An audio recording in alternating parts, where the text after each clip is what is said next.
मैंने अपना हाथ पानी में डाला और मेज की सतह पर एक पैटर्न बनाया। फिर मैंने उस पर यूवी लाइट डाली और वह पैटर्न तुरंत सतह पर दिखाई देने लगा। इसके बाद मैंने एक चांदी का सिक्का पानी में डाला, उसे सूखने दिया, फिर उसे एक गिफ्ट बॉक्स में रखकर गुमनाम रूप से म्यूजियम के क्यूरेटर को भेज दिया।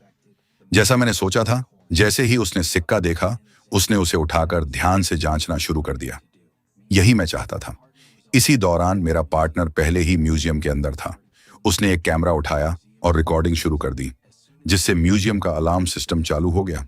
जैसे ही अलार्म बजा, डिक्लेरेशन ऑफ इंडिपेंडेंस वाला डिस्प्ले केस नीचे अंडरग्राउंड वॉल्ट में चला गया। अलार्म सुनते ही क्यूरेटर सीधे वॉल्ट की तरफ भागी, दरवाजे पर कोड डाला और उसे यह पता ही नहीं चला कि उसने कीपैड पर अपने फिंगरप्रिंट्स छोड़ दिए हैं।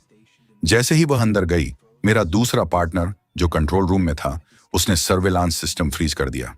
उसी समय मैं एक मेंटेनेंस वर्कर का भेष बनाकर म्यूजियम में घुसा, फिर सूट पहनकर वीआईपी गेस्ट बन गया।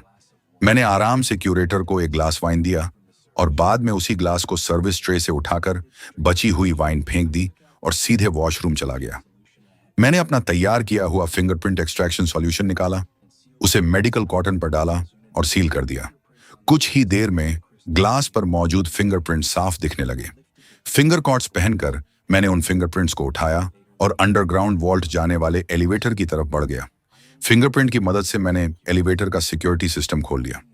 वॉल्ट के दरवाजे पर पहुंचकर मैंने फ्लोरोसेंट पाउडर से चमक रहे कीपैड के अक्षरों की जानकारी अपने पार्टनर को दी। उसकी मदद से हमने जल्दी ही सही पासकोड पता लगा लिया। कुछ ही पलों में वॉल्ट का दरवाजा खुल गया।